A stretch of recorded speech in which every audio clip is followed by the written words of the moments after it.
Alright, so let's continue our bouncing ball lesson. I just want to make sure that I credit Shad Bradbury who showed me this technique, and hopefully I'm doing it justice for him. So you can see what we created last time is just our bouncing ball coming up.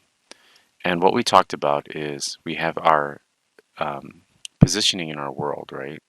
So we have our, the three things we looked at last time was posing, spacing, and timing. So posing, for example, is notice that we're at 10 here, and our ball is at 10 on the y-axis. So that's the positioning of it in the world.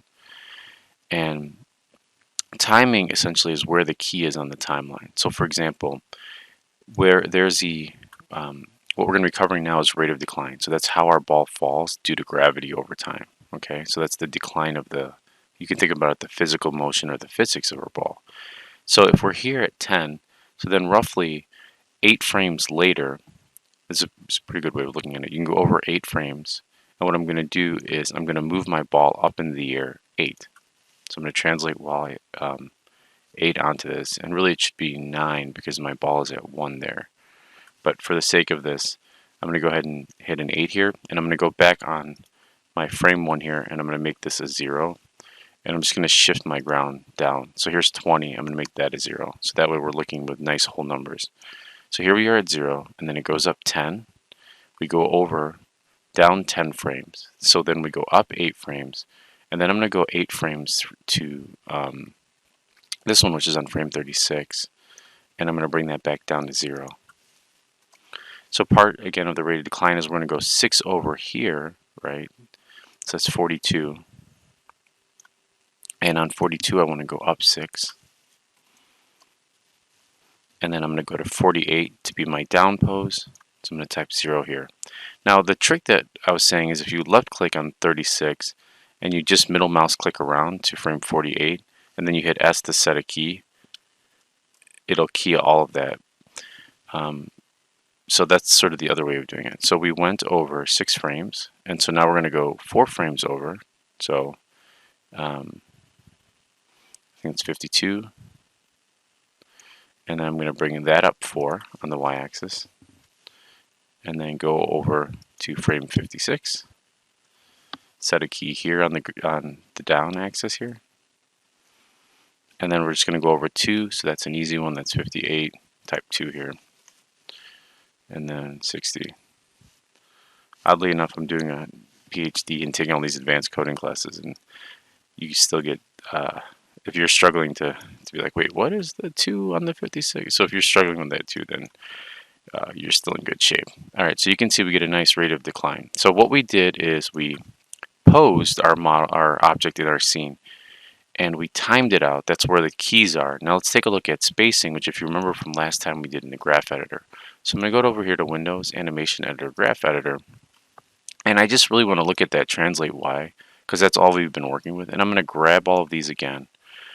And if you remember last time what we did, you can play with these different handle settings like this. You know, you can smooth it out. I like to choose one of these smooth options, and I just go in and break these handles, and then really quickly just go in here and start creating those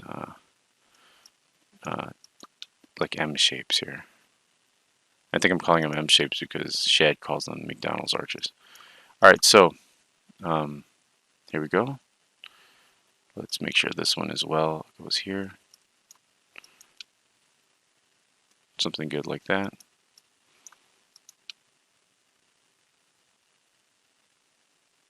And what I'm looking for is nice hard hits with good hang time.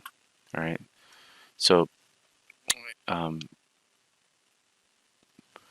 now with more advanced things, you can obviously offset this, and there's, you know, not an exact number. I've actually been doing a lot of playing in Blender as well because it's free and it's phenomenal. And I think I encourage everyone. One of my students asked, well, can I get a job if I'm using Blender and I'm not using Maya? And the answer is 100% yes. I think like really good art directors and artists know they can tell they just look at your work and they know you can learn the software, especially if you're using a free program like Blender and you're creating beautiful work. All right, let's take a look at this and see how we get some nice hang time. Boom, boom, boom, boom. Boom, boom, boom, boom, boom. All right, so now that if we look at our arches here, we have a nice even curve that goes from all of these hitting down.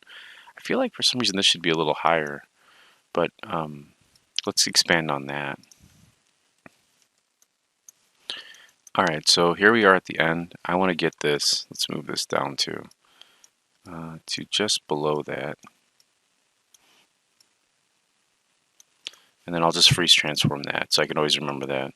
So what I'd like to do is get it all the way over here. So I'm going to move it all the way to frame 60, and then I'm just going to move the positioning of the ball here.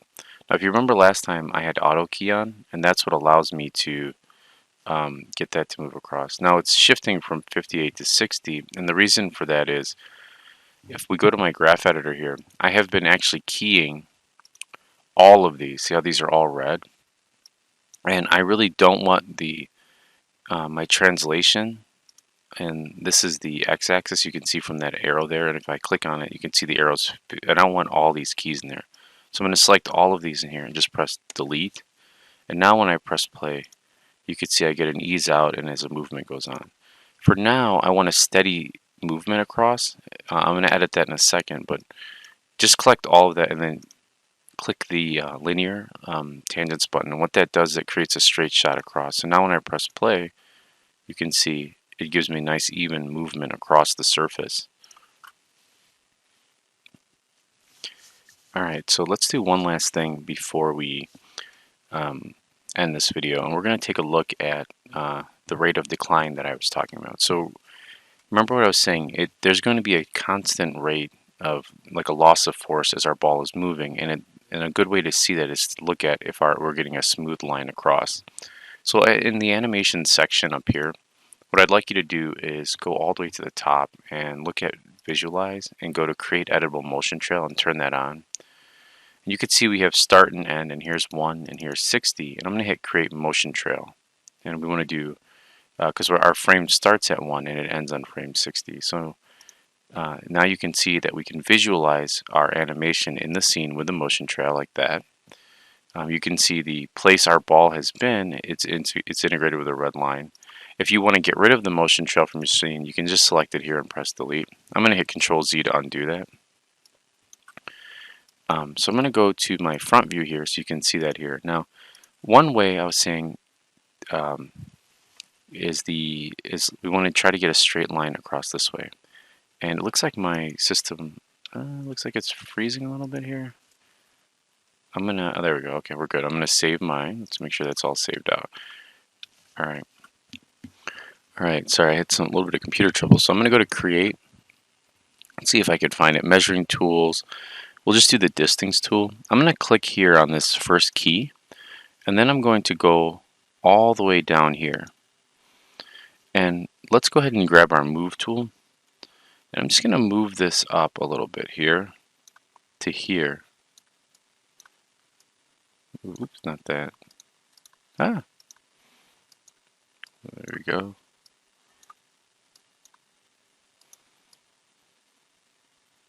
Now, what I want to do is get all of these keys. Notice that we're off shooting a bunch if we're trying to get from here to here. So what I want you to do is just grab these keys and shift them down so they reach this line. Now this is also going to adversely affect our graph editor, and notice that we're starting to get a little bit of shooting over, right? So let me bring that out a little bit to where we were. I want to make sure these are all at the same section like this. And now what I'll do is I'm going to go into my Windows Animation Graph Editor, and you'll see that we're getting some weirdness, like some weird squashing. But we have a nice even line or arc that goes across. So I'm going to go in here, just select my Translate Y, which is my up and down, and I want to play with these handles. I'm going to bring them down so I get that nice smooth curve that goes all the way across. So something like this. That one actually still looks pretty good. I don't think we edited that one too much. And let's make sure we're only looking at our Translate Y. There we go.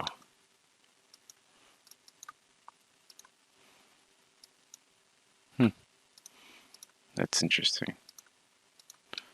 All right. That looks pretty good. This one still needs a little love. Notice it's not rounding out as nicely.